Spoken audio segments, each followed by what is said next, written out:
Salamat po, Live City Music. Muli, sabi mo sa katabi mo na nakaka-bless na good morning. Amen. Sige po, sabi mo, good morning. Good morning, kapatid. Good morning sa bawat isa. Good morning po sa mga nasa online, on-site. Kamusta po kayo? Please tag your friends and family and we warmly welcome everyone po sa gawain ng Panginoon. At meron po tayong bisita sa umagang ito. First time at new friends po natin. Pwede po kayong tumayo kapag po tinawag ko ang inyong pangalan. Si Ludi. Ludi po ba ito? Di mapilis. Parang kapatid po ata o kamag-anak ni Ate Grace. Nanay po. Welcome po. Kaway-kaway po. Sige, palakas sa palakpak para kay Lord. Welcome po kay Nanay Ludi and Mary Joy Oliva. Sino po si Mary Joy? Ay, good morning po. Welcome po. Parang ang hina po ng palakpak niyo mga kapatid. Parang di kayo nag-almusal Amen, amen. Welcome po, Sister Lude and Mary Joy. Naniniwala po ako na hindi aksidente na nandito kayo ngayon. Itinaon po ito ng Diyos at meron po magandang plano ang Panginoon sa buhay nyo. Amen. Excited po ba kayo sa araw na ito, mga kapatid? Excited na po yung banda dito, Kamusta po kayo? Excited po ba kayo? Lahat excited magsabi ng wow! Ayan. So, welcome po sa ating brand new series. Dito ang ating taga-makiling. Parang nagagandahan kayo sa umaga ito. Kailangan bulahin para mapangiti. Pero maganda naman po talaga kayo. Second time po ng iba sa atin dito, I do believe. And welcome po. Medyo mainit lang po. Huwag po kayo mag-alala this week. Darating yung magme-maintenance ng ating aircon para sa susunod ay naka-jacket na tayo kahit summer. Amen. Blessed morning po sa bawat isa, sa lahat po na nanonood online. Pakitype po sa comment section kung saan kayo nakikiselebrate at ma-shoutout naman po kayo mamaya ng ating mga hosts kung may pagkakataon pa. Welcome po sa ating brand new series.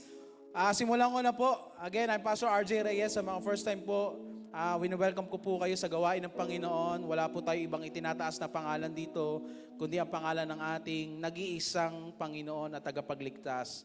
Walang iba kundi si Jesus. Sabi nyo nga po, Jesus.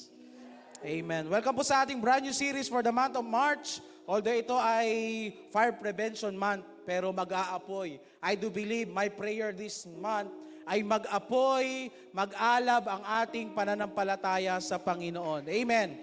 Sige mo nga po, pag-alabin mo yung palapak mo para sa Panginoon. Parang nandito din po yung pamilya Lingua sa bandang gilid. Kasama niyo po si Cesar? Wala. Yung asawa lang po. Amen. Welcome po sa ating gawain sa umagang ito.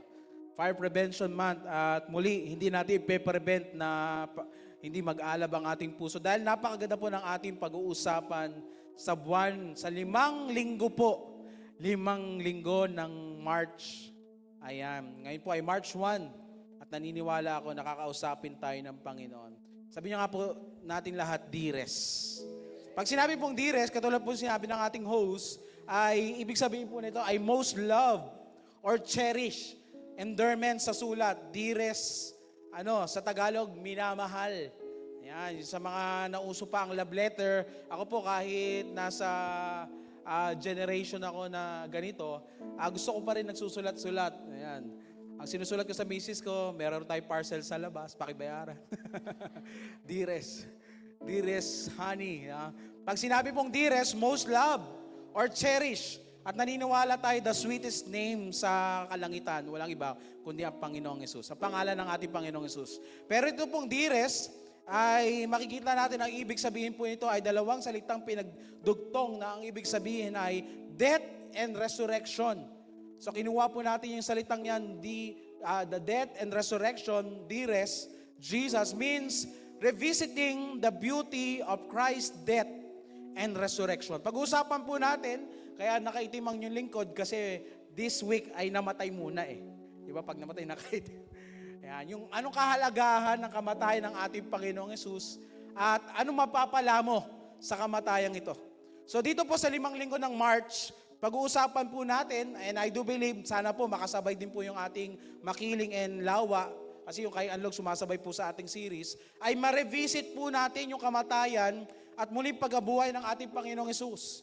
Ito po ay preparation din po sa parating na mahal na araw.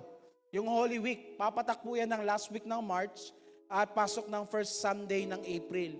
Kaya maganda po, bago dumating yung Holy Week, na nariwa na sa atin kung bakit ba talaga namatay at muling nabuhay ang ating Panginoong Hesus. At napaka-importante po ng pag-uusapan natin ngayon. Tanong niyo po sa akin bakit? Dahil sa lahat po ng paniniwala o relihiyon sa mundo, napakadami pong paniniwala o religion sa mundo. At ang Kristyanismo lang po ang natatanging religion na merong resurrection. Diba? Yan lang po ang natatanging paniniwala na naniniwala sa muling pagkabuhay. Dahil kung titignan nyo po, kung mag-aaral po kayo ng ibang religion, meron din po silang virgin birth.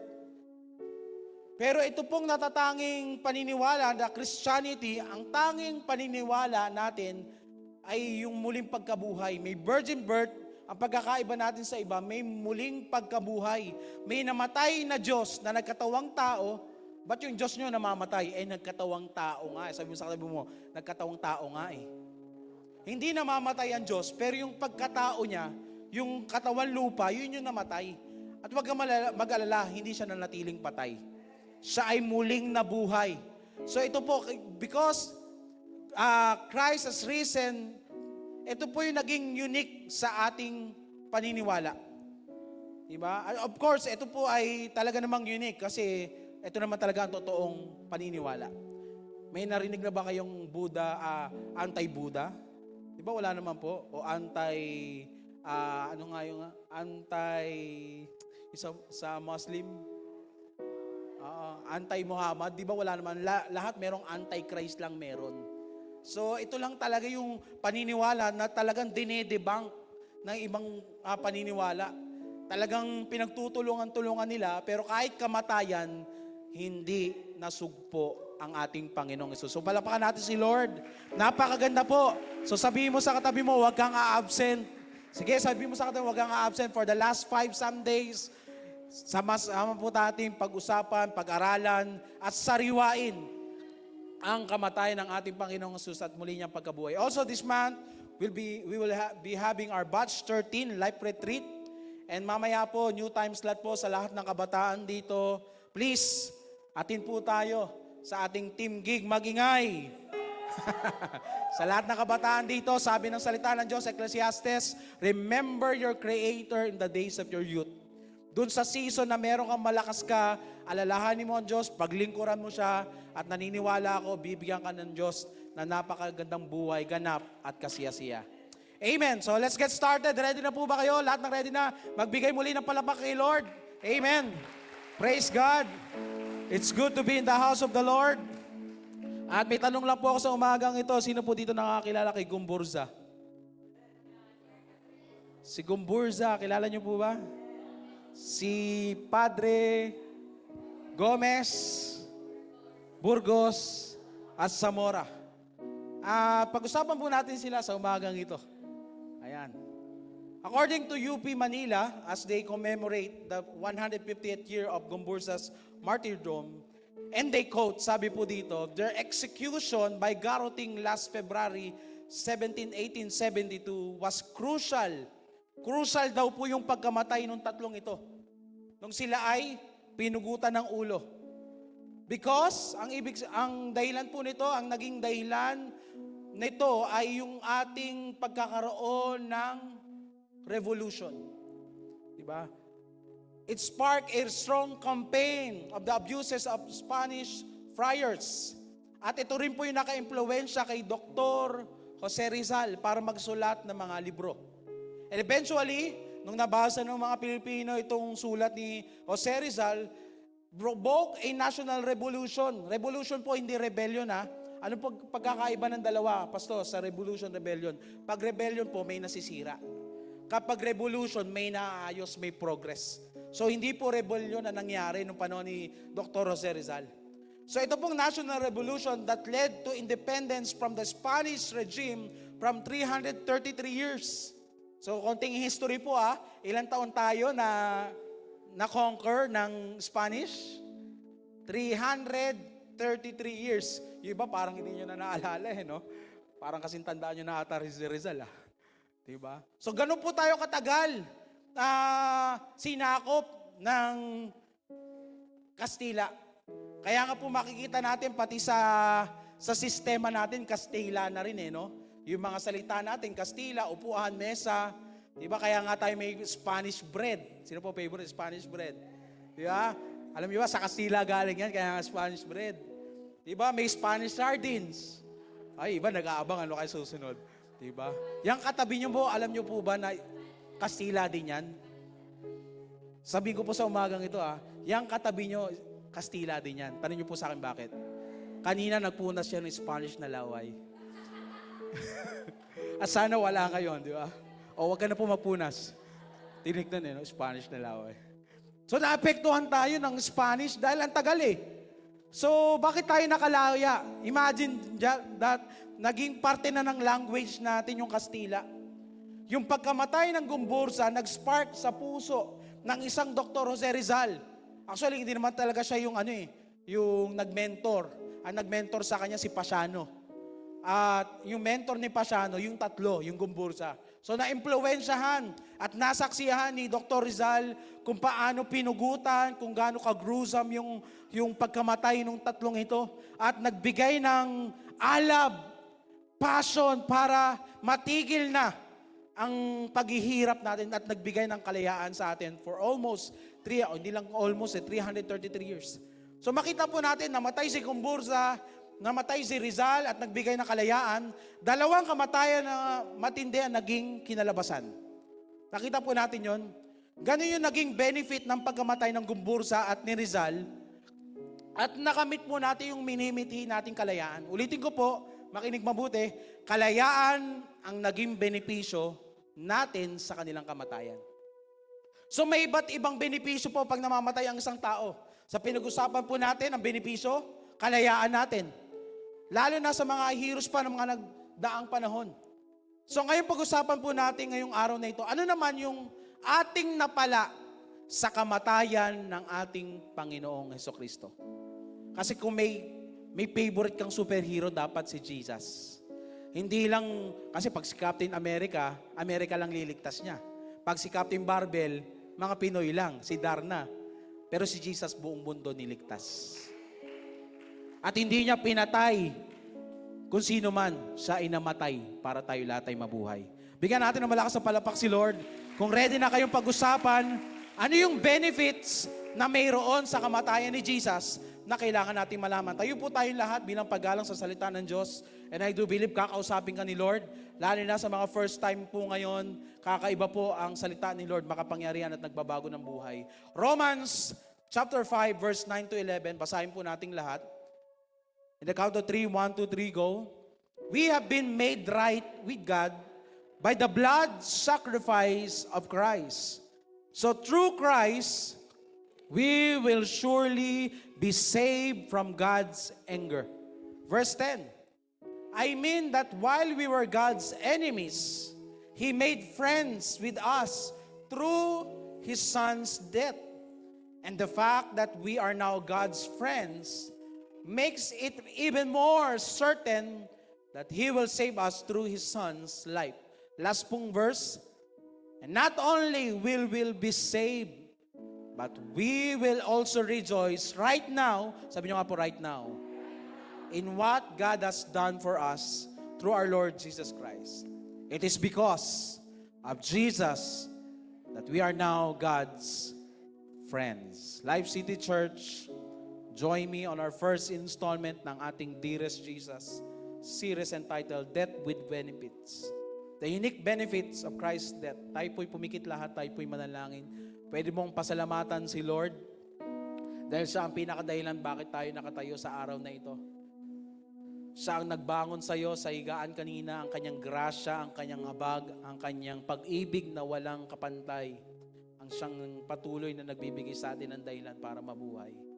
Father God in heaven, in the name of Jesus, by the help of the Holy Spirit, help us to study your word, to receive your word with willingness na magpabago, Lord. Magpa-rebuke, and above all, matransform ang aming buhay, ang aming paniniwala na hindi lang ito basta kamatayan ng tao, Lord. But ito ay kamatayan ng isang Diyos na nagkatawang tao para kami ay matubos sa aming mga kasalanan. Lord, sa pagpapalapit ng mahal na araw, Lord, mas lalo naming mahalin ang iyong salita. Mas lalong maging meaningful, Lord, ang mga ginawa mo sa krus ng Kalbaryo na hindi mo pinili ang iyong sarili.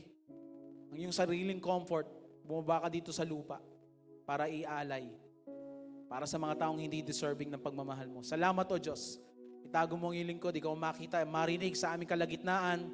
At nawa manariwa, Lord, maging fresh revelation ito sa amin. Hindi lang kami ma-inform, Lord, but above all, must transform. Be with us, Lord, for the rest of this day. We love you. We appreciate you, Holy Spirit. In Jesus' mighty name we pray. All God's people will shout aloud, Amen, Amen. Sige, palapakan mo si Lord. Amen. Praise God. Tayo po'y makakaupo na sa presensya ng Diyos. Sabi nyo nga po, Christ, death with benefits. Sa comment section po, pakitype Amen. Magpa-participate po tayo kahit tayo ay nasa bahay. And again, pag-uusapan po natin the unique benefits of Christ death. 2 puntos lang po ang pag-usapan natin sa umagang ito. But I do believe, itong 2 puntos na ito ay magbibigay sa atin ng panibagong pananaw na hindi natin basta-basta binabaliwala, we take for granted yung Holy Week. Pwede naman po mag-swimming, hindi naman po tayo killjoy, pwede kayong magdagat. Pero sana habang nagdadagat kayo, inaalala nyo pa rin si Lord. Diba? Pwede kayong mag-reunion, mag-fellowship during Holy Week. Gamitin nyo po itong araw na ito para makasama ang mga mahal nyo sa buhay. Pero wag nyo naman po sanang lubos-lubusin at nakalimutan yung manalangin, magpasalamat sa Panginoon. Dahil ang Holy Week po o Resurrection Sunday ay pangalawa po sa pinaka-importanting araw ng ating buhay o ng mga Kristiyano. Yung Pasko po, importante po sa atin yan. Dapat pinagdidiwang po natin yan. At pangalawang bagay po, pangalawang araw na dapat natin pinagdidiwang ay yung Pasko ng pagkabuhay. Dahil kung hindi po nabuhay ang ating Panginoong Hesus, muling nabuhay, ay baliwala po lahat ng ating ginagawa. Lahat ng ating pagpapagal dito ay walang kabuluhan, pero buti na lang, sabi mo sa atin mo, buti na lang. Muli siyang nabuhay. Pero hindi muna tayo pupunta doon sa kapangyarihan ng pagkabuhay niya. Doon muna tayo sa pagkamatay. Kasi hindi gagawin ang isang bagay ng Panginoon kung walang dahilan eh. May dahilan, may benepisyo lahat ng ginawa ng ating Panginoong Hesus. So again, in this verse, Apostle Paul tell us that we become something from nothing. Kung makikita natin, dati tayong kaaway ng Diyos. Pero dahil sa kamatayan niya, may nangyari sa atin na bago yung estado natin sa buhay. So from something, or from nothing to something, sorry po. Yung selfless love ng ating Panginoong Hesus. Ano yung naging tayo dahil sa kamatayan ng Panginoong Hesukristo? Pag-usapan po natin yon. Ano yung kakaiba? Ulitin ko po, yung kumbursa, Dr. Rizal, nagpalayas sa bansang Pilipinas. Dati, Isla Pilipinas lang. Tama ba yung term ko, kapatid? May storyan tayo dito eh. Isla Pilipinas, tama ba yung term? At naging bansa na siya eh. Hindi lang siya naging bansa, isla na lang eh. So dahil sa kalayaan, dahil sa kamatayan nung Dr. Jose Rizal, ngayon makita natin, unique blessing. Ang dami naman namamatay sa buong mundo, pero bakit unique ang kamatayan ng ating Panginoong Hesus? Kakaibang pagpapala. So again, kung ready ka na po, again, hihingin ko po na kayo po'y pumalakpak para sa ating buhay na Diyos. Buhay ang ating Diyos. Hindi siya nanatiling patay, pero anong naging benepisyo ng kamatayan ng Panginoong Hesus? Verse 9, point number 1 po natin, sabi dito, we have been made right with God by the blood sacrifice of Christ. So through Christ, we will surely be saved from God's anger. So point number 1, benefit po, unique benefit ng Christ's death. Number 1, Christ's death made us right with God. Naging tama tayo sa harapan ng Diyos dahil sa pagkamatay ni Kristo. Makinig mabuti, naging right daw tayo. Bakit? Dati tayong left. And the joke, left the earth. Dati tayong left. Dati tayong makalakaliwa. Dati tayong wala sa panig ng Diyos. Yun po ibig sabihin nun. Dati tayong kaaway. Ayaw tayong tingnan ng Diyos. Pero dahil sa kamatayan ni Kristo, nakikita tayo na ngayon ng Diyos. What does it mean, Pastor? Ano bang ibig sabihin na naging tama tayo? Kasi pwedeng sabihin ng Diyos, oh, tama ka na, ha? Tama ka na talaga. Stop mo na yan, tama ka na. Pero ibang ibig sabihin po ng tama dito. Naging tama tayo, we are made right sa harapan ng Diyos. First, dalawang bagay po, pagdating doon sa we made right with God. Number one, we are now pleasing to His sight. Dati, displeasing dahil kaaway. Diba pag nakita mo yung kaaway mo, may kakaibang pakiramdam kang nararamdaman? Sino po dito dati may kaaway? At hanggang ngayon, kaaway pa rin. Amen daw. Di mapagpatawad. Diba? Dati nagkaroon tayo ng kaaway eh. Pero I hope and pray na hindi mo na siya kaaway ngayon. Pwede hindi mo na siya kilala. Hindi, joke lang po yan. Pero dapat, katulad nung nangyari sa atin, we are now pleasing to His sight. Dati nakakairita tayo sa paningin ng Diyos. Dahil sa kasalanan. At sabi sa dynamic version, we have been made right with God. Ang ibig sabihin po nung made right, ay tawagin na lang po natin sa salitang justified. Sabi nyo nga po, justified.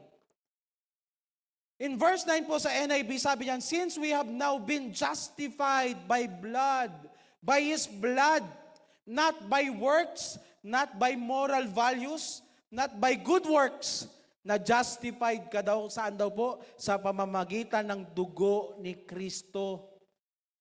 How much more shall we be saved from God's wrath through Him? So pag sinabi pong justified dito, kailangan po natin makita ito. Ito po kasi yung benepisyo ng pagkamatay ni Kristo. Di kayo. Di kayo. Parang hapon eh. Di kayo. Di kayo. Greek word po niyan, di kayo. Ibig sabihin, walang kayo. Di kayo eh. Di kayo means to hold as guiltless. Pag tinitignan daw po tayo ng Diyos, parang hindi tayo nagkasala sa harapan niya. Bakit? Namatay si Kristo para sa'yo. Kayo po, sabi diyan, to accept, yung word po na justified sa Greek, kapatid. Ayan, para tulala sila eh. Ayan, kaya pala di kayo. Di kayo. Di kayo. To accept as righteous, to justify, to be held, acquitted, to be cleared, to be approved. Lately, yung mga kamag-anak ni Mrs. nag-iibang bansa. Yeah, pupunta, ginagawang bakasyonan lang no, sosyal. Tapos punta sila immigration, kinakabahan sila, baka di sila ma-approve. Diba? So, napakahirap nun pag nare-reject ka no? Sino po dito na-reject na sa buhay niya? Diba? Rejected eh. Pero through Christ's death, you are accepted. Amen. Palakpakan natin si Lord, lahat ng accepted dito. Tinanggap ka. So it means we are pleasing in God's sight. Nung hindi pa namamatay ang ating Panginoong Jesucristo, kahit anong gawin ng tao, hindi siya maging matuwid sa harapan ng Diyos. Lahat ginawa na eh. Hindi pa rin umabot sa pamantayan, di ba? For all have sinned and fall short. Sabi niyo nga po, fall short. Alam niyo po, ibig sabihin ng fall short, yung tumira ka ng tres, hindi malang umabot sa ring, fall short ang tawag doon. Kahit anong effort mo, hindi mo kaya maging matuwid sa harapan ng Diyos. Pero dahil sa kamatayan ni Kristo, wala ka pang ginagawa, matuwid ka na sa harapan ng Diyos. Nakita po natin yung kahalagahan ng kamatayan niya. So it means we are pleasing in God's sight. Kaakit-akit ka na, natutuwa na sa'yo si Lord. Yung pagsayaw mo dito, pagtugtog mo dito, pag-ati mo sa church, katanggap-tanggap na ngayon kay Lord. Bakit? Kasi nga may namatay ng Kristo. Declare approved ka na. At sinasabi ng demonyo ngayon, hindi ka tatanggapin ni Lord. Sabi ni Jesus, 2 kamay. Binigay ko. Pinapako sa krus para yan ay maging anak ng Diyos. Held acquitted, pinatawad, accepted through the death of His Son Jesus. Ngayon, tinitignan ka ng Panginoon, Diyos Ama, just as if na hindi ka nagkasala. Sabi mo sa kapatid mo, you're not guilty. Hindi ka na guilty ngayon sa kasalanan mo. Bakit? Binayaran eh. God sees us just as if we have never committed and stained by sin. Tinanggal yung mancha, parang si Lumen. Kilala niyo si Lumen? Yung wais na nanay nung panahon yon. Hindi na nakilala. Sino kilala niyo ngayon? Di kasi kayo naglalaba, mga kabataan eh. Di ba? Yung wais na nanay, na hindi malata, meron bang mancha yan? Bakit? Labas sa surf yan. Di ba? Pinagdidikit pa no? Yung kasi alam nyo yung TIDE. Alam mo yung ibig sabihin ng TIDE? Oh, gulat kayo, no? Yeah. Kasi mas maputi daw yun eh. Pero parang gano'n, mas mahigit pa yung ginawa ni Jesus. Natanggal yung mantsa ng kasalanan sa ating buhay. Bakit? Hinugasan ng banal na dugo ni Kristo. Ganyang katindi ang kamatayan ng ating Panginoon. Ngayon, tinitingnan ka ng Diyos ngayon, tulad ng pagtingin niya sa kanyang anak. Ano po yun? Perfect and fully right. Perfect and fully right. Kaya nga Christ's death made us right with God. And now we are pleasing to His sight. Sabi nga po natin ulit, justified. Ang sabi po sa NLT, and since we have been made right in God's sight, by the blood of Christ, He will certainly save us from God's condemnation. So number 1 po, pagdating dito sa binasa natin, Christ's death made us right with God. Ano po yung unang bagay? We are now pleasing to His sight. Pangalawa po, sabi diyan, pag sinabing justified means pleasing ka sa harapan ng Diyos. Pangalawa, we are now protected. Una, pleasing. Pangalawa, protected ka daw saan? From His wrath. Ikaw daw ngayon ay ligtas na sa puot at galit ng Diyos dahil sa kamatayan ni Kristo Jesus. Hindi na galit sa'yo si Lord, pwede ka nang umuwi. Diba? Ganyan yung mga mister no? Hindi mo na ako uwi sa bahay, galit yung misis ko. Pero si Lord, pwede ka na ngayon makauwi sa presensya niya. Pwede ka na makalapit ngayon. Bakit? Hindi na galit si Lord. At hindi ka na makakaranas ng puot at galit ng Diyos. Bakit? Namatay na si Kristo para sa'yo. Siya na sumalo lahat ng hindi kasalanan. Yung kabayaran sa kasalanan, siya na ang bumuhat para sa'yo. Binayaran niya na yun. Sabi mo sa kanya, bayad ka na. Yung galit puot sa krus ng Kalbaryo, binuhat niya. Verse 9, since we have now been justified, pleasing, pangalawa, protected, how much more shall we be saved from God's wrath through Him?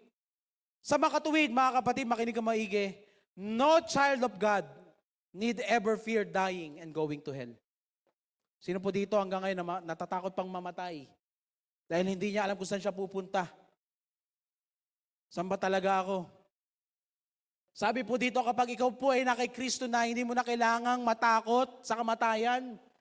Dahil tama, mamamatay ka ulit, pero para ka si Jesus, muling mabubuhay. Buhay na walang hanggan. So no child of God never ever fear dying or going to hell. Protektado ka ng pagkamatay ni Kristo.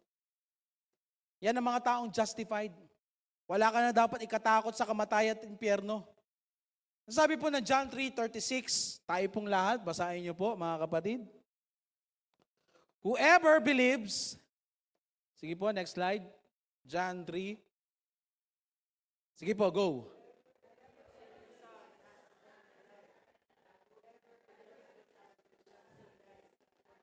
For God's wrath remains on them. So kapag nananampalataya daw po tayo sa ating Panginoong Jesucristo, doon mo matatamo ang kakaibang pagpapalang ito. Ano daw po yung pagpapala? Eternal na buhay. Kaya lang, sabi mo nga ulit, kaya lang, sa mga hindi tumatanggap, tinanggap na nila agad yung puot at galit ng Diyos. The moment pa lang na hindi ka maniwala kay Kristo, tinanggap mo na ang kapurusahan para sa'yo.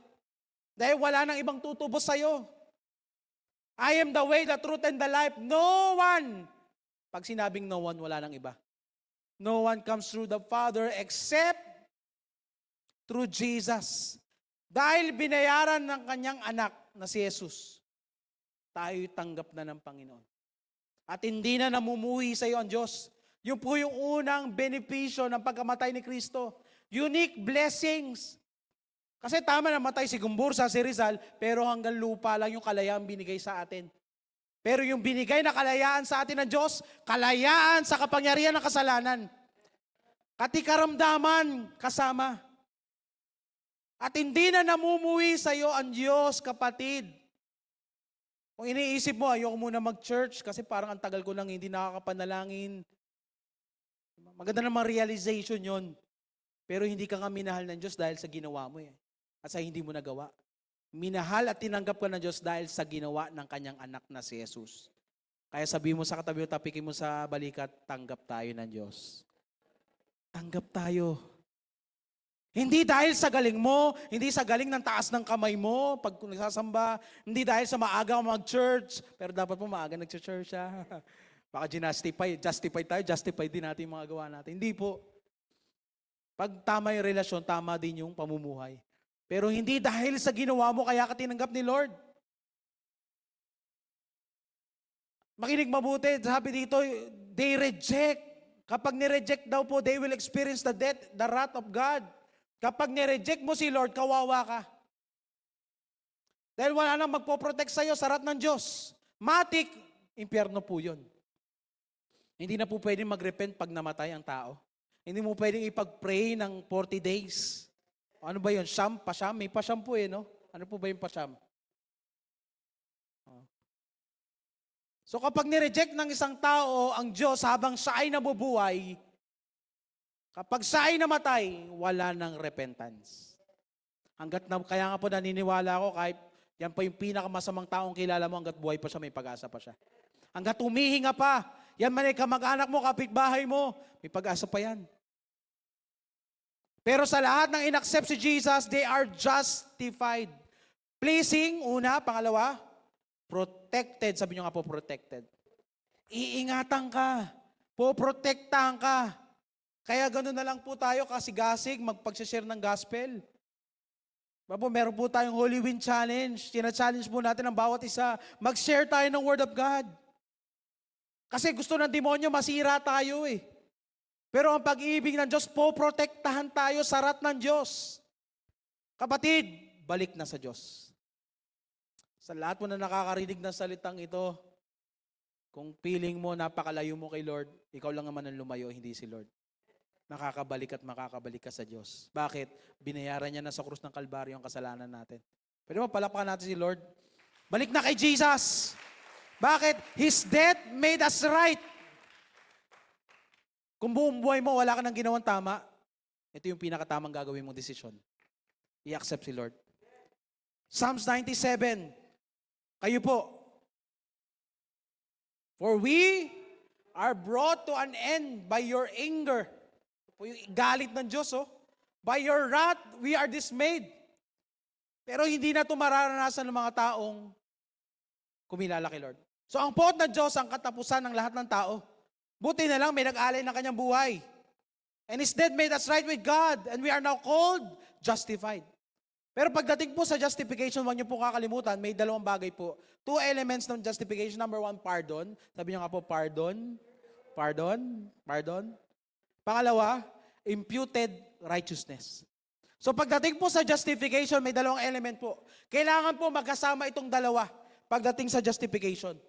Tama, pinatawad ka. Ang tawag po doon, pardon. Pero dapat bigyan ka din ng katwiran at kabanalan ng Panginoong Hesus. Sa Kanya lang nanggagaling yan. Importante po itong dalawang ito. Huwag mong kakalimutan yung pardon, pati imputed. Sabi niyo nga po, imputed. So kailangan may imputed righteousness ka. Kasi pwedeng mong pinatawad ng isang tao, pero inis ka pa rin sa pagmumukha niya. Nakaranas po ba kayo niyan? Oh, napatawad na kita kapatid sa ginawa mo, pero wag na magpapakita sa akin. Naalipad pa rin ako sa mukha mo eh. So, pwede palang pinatawad mo ang isang tao, pero hindi na siya makalapit sa'yo. Amen. Hindi na kayo close. Pero pag sinabi pong justified, pinatawad ka ni Lord, tapos may inilagay siyang kabanalan at kaluwalhatian ng anak sa'yo. Ibig sabihin, pag pinatawad ka ni Lord, hindi banas sa'yo si Lord. Alam niyo po yung banas sa Antipolo? Galit. Dito ang banas mainit. Banas ba ngayon? Kakabanas no? So, imputed righteousness. So, ibig sabihin po, makinig mabuti, pinatawad ka ni Lord at gusto niya close kayong dalawa. Marami sa atin, pag nagkasala sa atin, pinatawad ka ng tao, huwag ka na makulit. Basta pag dumaan ako dito sa kantong to, huwag kang dadaan sa ganong oras, ha? May ganyan tao, pinatawad na, pero ayaw makita yung pagmumukha. Ni anino mo, huwag tutungtong dito, sa kanlubang. Yeah. Huwag mo na makontak-kontak yung mga kamag-anak ko, ha. Pinatawad na kita. Pero hindi ganun ang justification. Pag justification, may pardon at imputed, ibig sabihin hindi nagalit si Lord at gusto niya close kayong dalawa. Dahil hindi ikaw ang nakikita niya. Ang nakikita niya ngayon, yung kaluwalhatian ng kanyang anak sa buhay mo. Nakasmile na sa'yo si Lord ngayon, huwag ka na malungkot. So kailangan may imputed righteousness.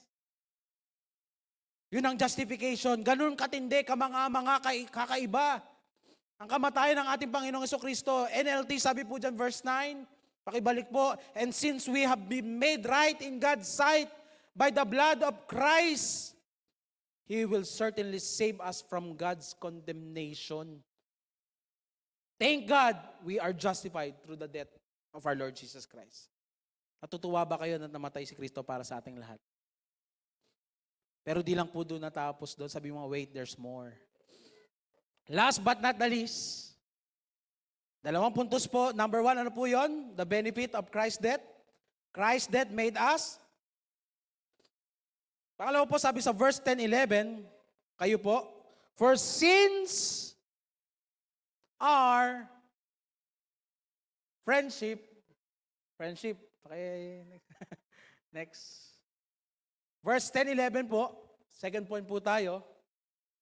For sins and the fact that we are now God's friends. Basa po.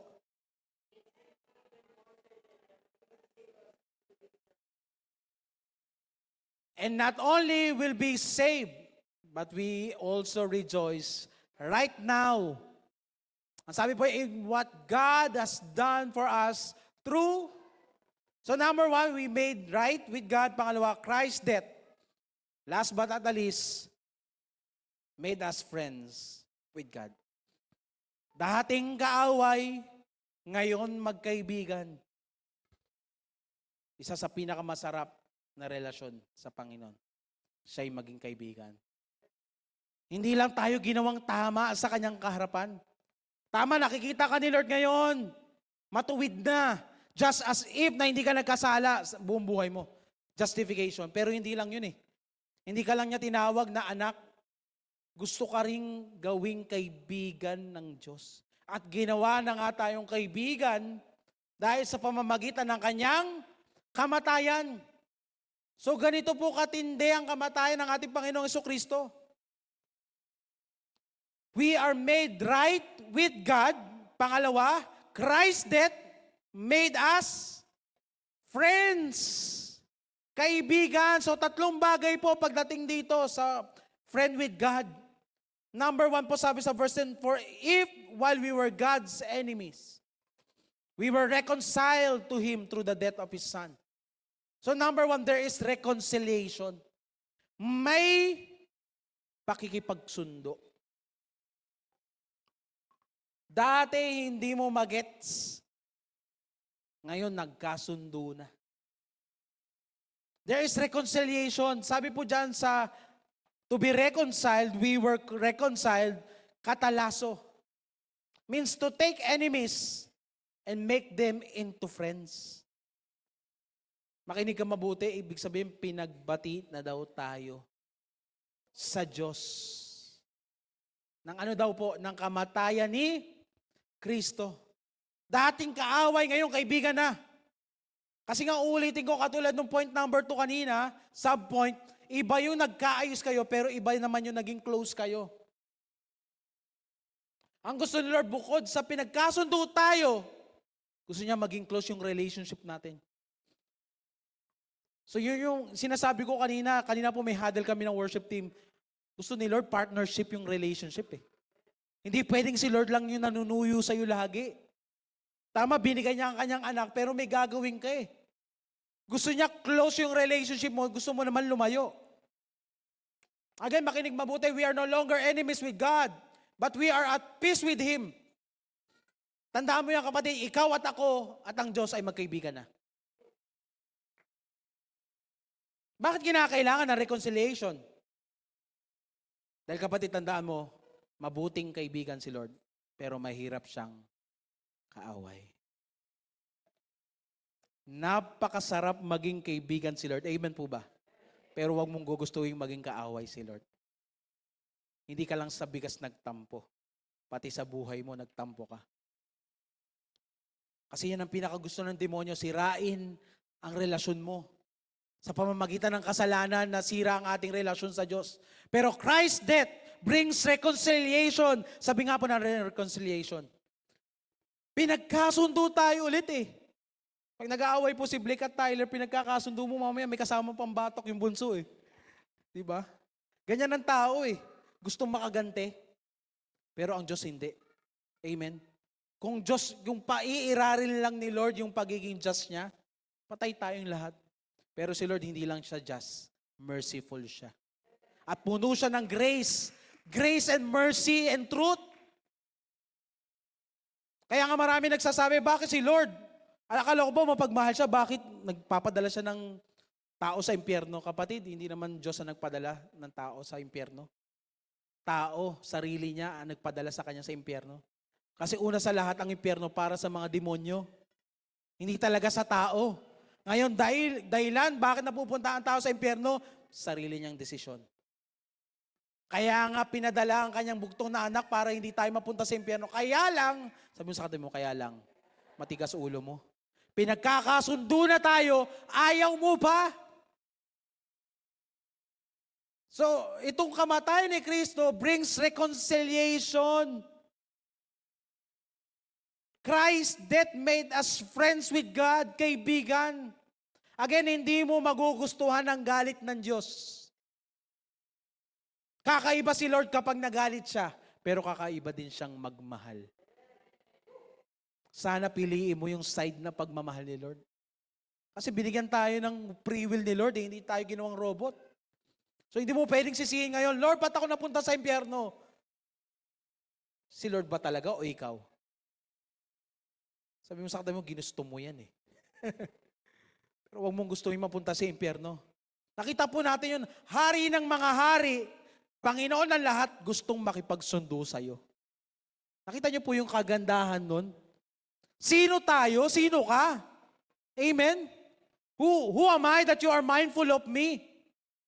Sabi ng salmista, sino ako na ang hari na gumawa ng lahat ng bagay sa mundo ay gusto makipagkaibigan sa akin? Sabi mo sa atin mo, sino ka? Sino ka, di ba? Anong nagawa mo? Kapatid, wala nga tayong nagawa eh. Si Kristo nga ang gumawa para sa atin.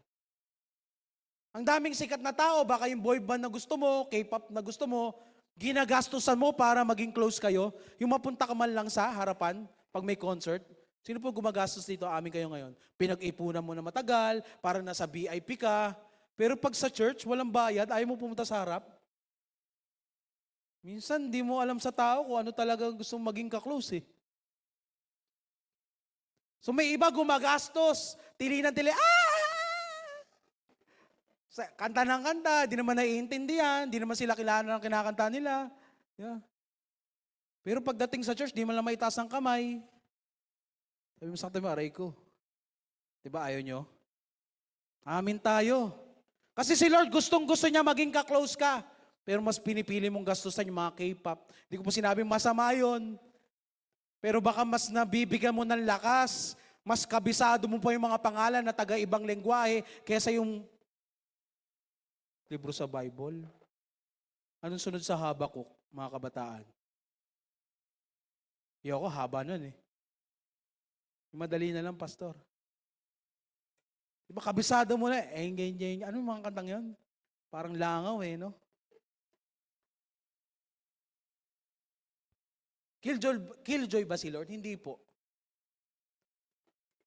Pero gusto ni Lord malaman mo na yung joy na hinahanap mo sa ibang tao, kaya niya ibigay.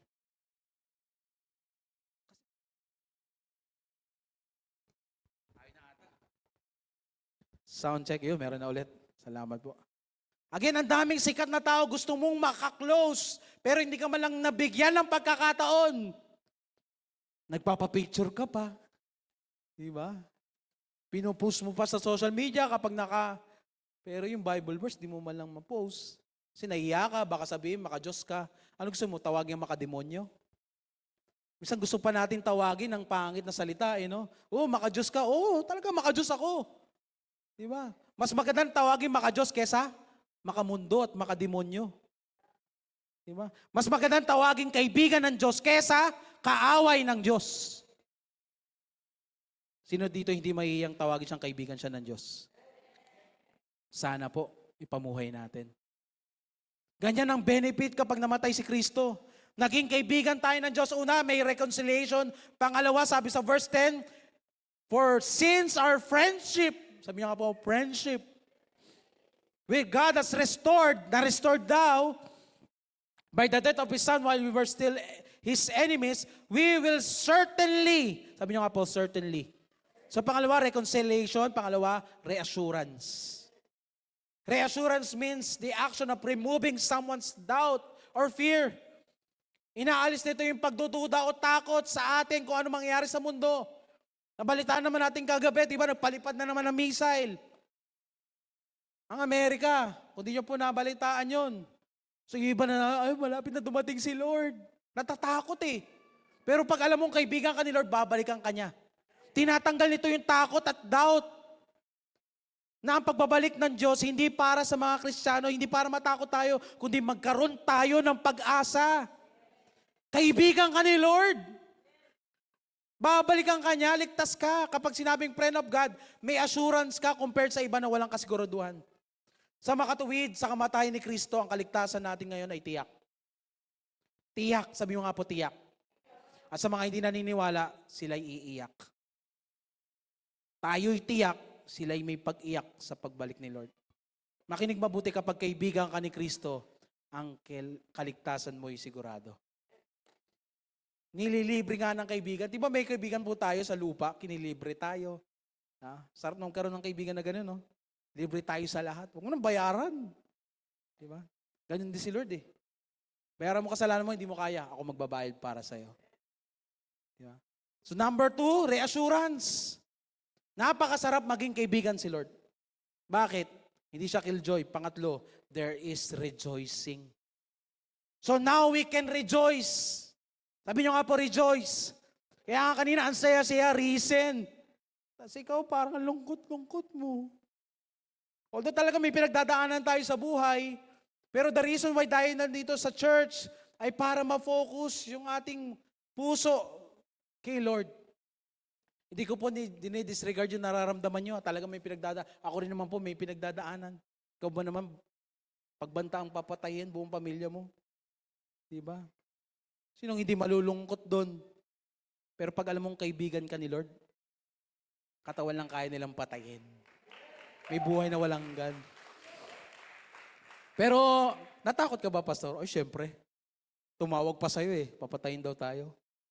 Paglabas ko daw ng church, papatayin buong pamilya ko. Napachat ako sa mga leader eh. Kilala niyo po ba itong number na to? Buti na lang scammer eh. Kahit hindi scammer yon, meron naman tayong Jesus. Kinabahan ba ka? Kinabahan? Kinabahan talaga? Diba? Baka yung mga nanakawan natin nung hindi pa tayo Kristiyano, binabalikan tayo ngayon. May mga kaaway dati, no? Kung mga pinagsasabi dahil sa kabe, no? Normal ang kabahan. Pero manatili ka sa takot, hindi niya sa Diyos yan. Kaibigan ka ni Lord. Diba pag kaibigan ka, may kaaway ka, Lord, rest back tayo. Si Lord, pinagtatanggol ka. Ibang klase, may reconciliation, reassurance. May rejoicing pa kakaiba, sabi niyo po kakaiba. Pakisabi sa katabi, kakaiba. Kakaibang pagpapala, unique benefits. Alam niyo po, sa dami-dami na nangyayari sa ating mundo, sigurado, ito ay sasapat para ikay malungkot. Amen? Kung nanonood talaga kayo ng balita, nakakalungkot na nangyayari sa bansa natin. Mali-maleta. Diba? Saan nila dinadala yon? May sarili pang jet. Diba?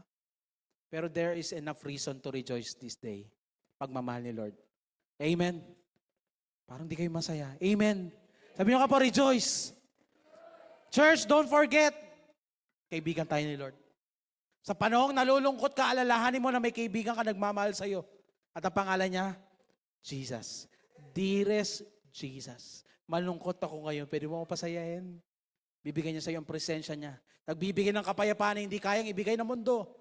It means meron deeper level of relationship. Pag tinawag kang kaibigan ng Panginoon, katulad ni Lazarus, doon lang sa verse na yon, sinabi na tumangis si Jesus dahil sa kanyang kaibigan. Kakaibang level. To the highest level na relationship. Una, may deeper level ng relationship. Pangalawa, may easy access ka na sa Kanya. Kasi alam naman talaga natin, di ba? May panahon na pag may pangangailangan tayo, hindi ka makakalapit sa ibang tao basta-basta. Pero kapag kaibigan ka, uy, ba't ka nakalapit doon? Kaibigan ko eh. Amen? May matinding pabor sa'yo ang Diyos kapag kaibigan ka niya. Amen? Pero kapag hindi mo siya kaibigan, kahit mag-tumbling-tumbling ka dyan, hindi ka niya papansinin. Pero dahil sa kamatayan ni Kristo, closed na kayo. So may matinding pabor ang mga kaibigan ni Lord. Hindi ka lang anak, tinuring ka pa niyang kaibigan. Ibig sabihin, sagot ka niya. So kapag naintindihan ito ng isang mananampalataya sa mga first-timer po ngayon, magiging masaya at puno ka ng kagalakan sa buhay mo. Bakit? Ibang klaseng kaibigan si Lord. Ulitin ko po. Kapag kaibigan ka ni Lord, bibigyan ka niya ng mga dahilan para sumaya. So anong kakaibang pagpapala na naidulot ng kamatayan ng ating Panginoong Jesucristo? Number 1, Christ's death made us right with God, pleasing and protected na tayo sa harapan ng Diyos. Makakalapit na tayo ngayon. Pangalawa, Christ's death made us friends with God. Merong tatlong bagay: reconciliation, reassurance, and rejoicing. And I will end with this. Basahin po natin sa Tagalog ito. Sabi po sa Tagalog, at hindi lamang iyan. Ibig sabihin, pag sinabi po itong mga salitang ito, may present na yung tao, pero sinasabi niya, wait, wag ka munang alis, hindi lamang yan. May pagpapala na, pero meron pang, diba? Pinakain ka na, tapos may pasyaron pa. Diba? Hindi lamang yan. Akala mo tapos na. Sabi niyo, hindi lamang yan. Sa kamatayan ni Kristo, basa, tayo'y nagagalak dahil saan daw po? Sa pamamagitan ng ating Panginoong Jesucristo. Sapagkat tinanggap tayo bilang mga kaibigan ng Diyos. Sabi niyo nga po yung salitang tinanggap. Ulitin po, sabi natin, tinanggap. Akala nyo, ganun-ganun lang ang kamatayan ni Kristo? Pwede bang makinig kayo mabuti, mga kapatid, as we end this service?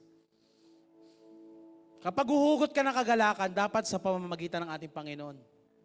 Huwag sa ibang bagay yung hugot. At sinabi po kasi doon, sapagkat. Sabi nyo nga po, sapagkat. Ibig sabihin, kung hindi dahil kay Jesus, ekis tayo sa harapan ng Diyos. Dahil sa Kanya, ulitin ko po, makinig ka mabuti, kapatid, tinanggap tayo ng Diyos Ama. Oops, big word po, tinanggap. Naranasan nyo na ba sa buhay nyo na hindi kayo tanggap ng ibang tao? Meron sa atin na busted, nanligaw, hindi tinanggap. Masakit? Masakit po ba ang hindi tanggapin? Siyempre. I don't know sino dito ngayon hindi siya tinanggap bilang anak ng kanyang magulang. Kapag tinatawag mo, pa, saan ka na? Huwag ka munang tatawag. Andito yung pamilya ko. Sakit na, no? Yung anak ka sa labas. Hindi kayang tanggapin sa maraming tao na ikaw ay anak. Ng tatay mo, ng nanay mo, o hindi ka tanggap bilang part ng pamilya. Ando ka sa loob ng bahay, pero lahat ng suggestion mo, ma, bili naman tayo nito. Bili naman tayo niyan. Di anak, wag muna yan. Kapatid mo muna. Hindi ka tanggap. May kausap po ba ako sa umagang ito? So, you feel rejected, neglected. Sa Tagalog, itchapwera ka sa buhay. Naranasan mo na po yan? Naiitsapwera ka sa barkada. Pag may usapan, hindi ka sinasama. Ibig sabihin, hindi ka gusto ng taong gusto mong mapalapit sa'yo. Lahat naman ginawa mo, pero hindi ka tanggap. Hindi ka tinanggap sa trabaho, hindi ka tinanggap sa pamilya, hindi ka tinanggap dahil sa family background mo. Ay, apelido mo ganito. Pangit naman ang apelido mo. Pangit naman ang estado mo sa buhay. Pumapasok ka sa friendship, pero ikaw hindi ka tanggap. Hindi man diretsahang sabihin sa'yo na ayaw ka nila, pero pinaparamdam na ayaw nila sa'yo. May kausap po ba ako sa umagang ito? So lahat po tayo may common denominator. Naranasan nating hindi tanggapin. Minsan sa ating buhay, naranasan natin yung salitang rejection. At ang mundong itong ginagalawan natin, kapatid, tad-tad ng rejection. But I want you to know, sa pamamagitan ng kamatayan ng Panginoong Jesucristo, tinanggap tayo ng Diyos. Hindi ka man tanggapin ng ibang tao, ng magulang mo, ng anak mo. Sabi niyo, hindi lamang yan. Verse 11, tayo nagagalak. Anong reason mo? Ba't ka nagagalak? Tinanggap ka ng Diyos. Hindi ka lang tinanggap ng wala lang. Tinanggap ka bilang kaibigan. Kasi pwede kang tanggapin ng ibang tao kasi naawa sa'yo, bukas makalawa, lakas mo kumain, uwi ka na. Pero si Lord, nung tinanggap ka, kinalinga ka. Anak, ano gusto mo? May pagpapalang nararapat para sa'yo. Sapagkat dahil sa Kanya, tinanggap tayo bilang mga kaibigan ng Diyos. Kapatid, ulitin ko, hindi ka lang tinanggap ng wala lang. Tinanggap ka bilang maging kaibigan. Yung ibang tao, nagkamali ka, isang beses, magbabago ang isip nila ng pakikitungo sa'yo. I-reject ka na. At masakit po yun. Ulitin ko po, masakit, ma-reject. But through Christ's death, we are made right. We are made friends with God. Tayo po tayong lahat. Listen very carefully as I end this sermon. Kapatid, pinili ni Kristo ang crucifixion para ikaw at ako ay hindi na maranasan ng rejection. Ulitin ko po, pinili ni Kristo ang crucifixion para hindi mo na maranasan ang rejection sa mundong ito. Hindi ka man pinili, tinanggap ng ibang tao. Hindi man nilang diretsahan sabihin sa'yo, pero pinaparamdam nila na hindi ka nila tanggap sa circle nila. I want you to know through Christ's death, sana makita mo ang grasya ni Lord. Makita mo ang habag niya. Makita mo ang ginawa niya, buong buhay niya, binigay niya. Today, hindi mo man makita na tinatanggap ka ng ibang tao, makita mo, natanggap ka ni Lord. Buksan mo yung mga mata. Tingnan mo ang grasya ni Lord. We will sing this song with all our heart. Tanggapin natin ang pagmamahal ng Panginoon. If you, that person right now, hindi ka tinanggap na maraming tao, kaibigan mo, kapitbahay mo, pamilya mo, miski sariling magulang mo, hindi ka tinanggap buong buhay mo. I want you to know, tanggap ka ni Lord. Tingnan mo ang pag-ibig ng Diyos. Pinaparanas niya ang kanyang habag at grasya. Kung first time mo ngayon, kapatid, wala ka bang tinatanggap na magandang relasyon sa buhay mo, I want you to pray this prayer with me and make it your personal prayer. And I believe your life will never be the same again. Panalangin to. Sabi mo, Lord Jesus, Lord Jesus, come into my life. Come into my life. I admit that I am a sinner. But I believe that you are my Savior. Starting today, be the Lord of my life. be the Lord of my Be my God. be my God, Be my Savior. be my Savior. In Jesus' name. Ama, tanggapin mo ang pagmamahal ng Panginoon. Taas mo yung mga kamay. Let us sing this song with all our hearts. I see grace sealed by your sacrifice, O God. Pinili ni Kristo ang crucifixion para ikaw at ako ay hindi na makaranas ng rejection. Come on. Raise your hands, lift your hands to God. Come on, sing. Hallelujah. Jesus, my help. I call Tingnan mo si out Lord. your name. Namatay siya para sa atin. Para mabuhay ka para sa Kanya. Cast my cares Yes, God. on you. Jesus, my hope. My hope, my tower of strength. Yes, God, we declare. My fate is found in you. I see you. I see you Wounded for me. pierced, wounded for me. Yes, God. Siya ay namatay para sa atin. When I look on, lift your hands to God. I see grace.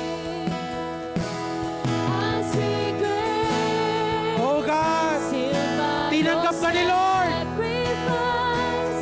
Tinanggap ni Lord lahat ng sakit, parusa, latay, para tayo maging katanggap-tanggap kayo sa Diyos. Come on.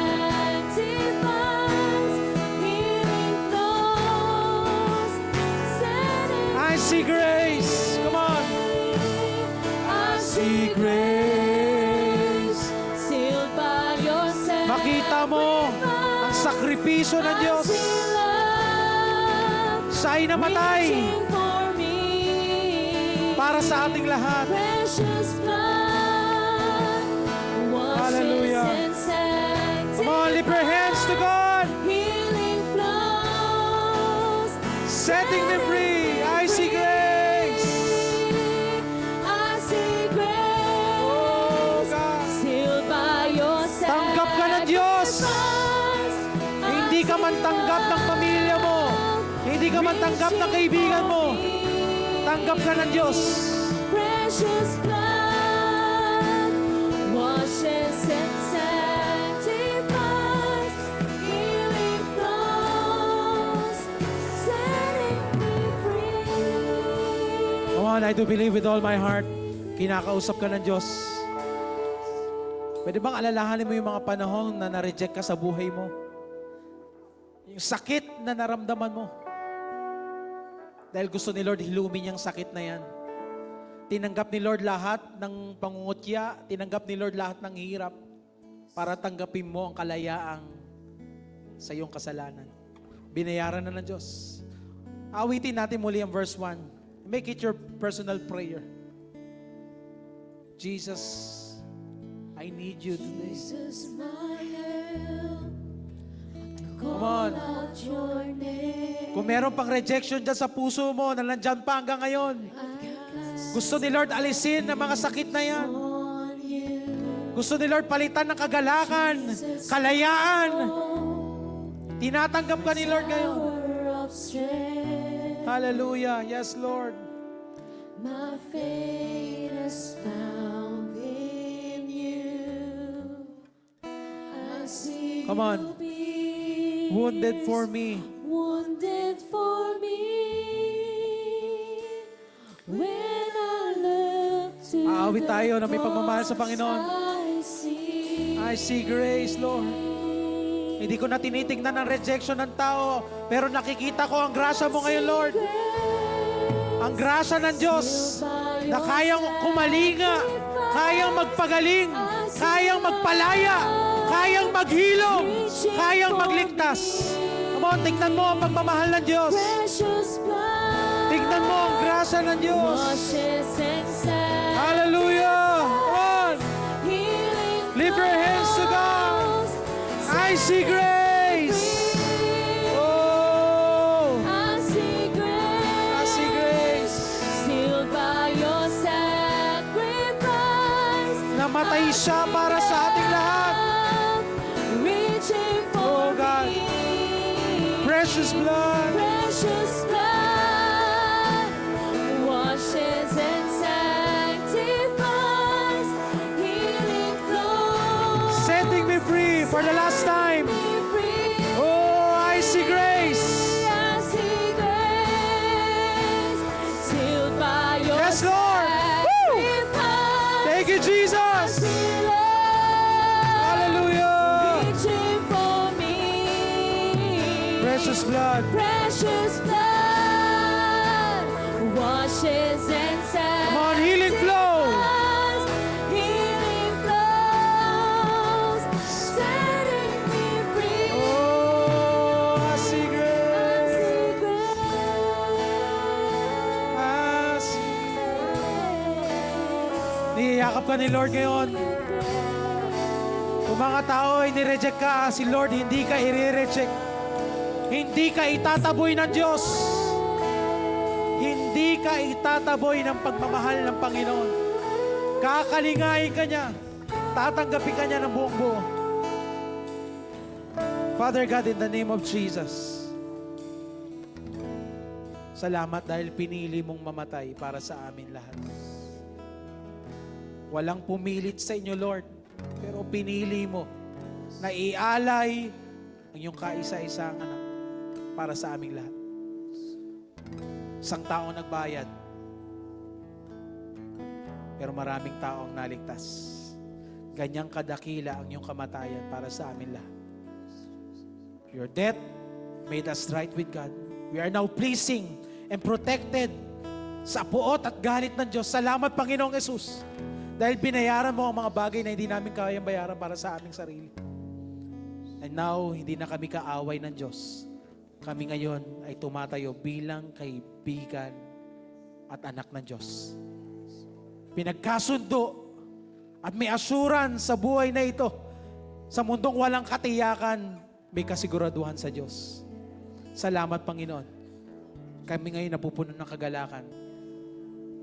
Nagbebenepisyo sa kamatayan ng iyong anak sa krus ng Kalbaryo. Salamat, Panginoon.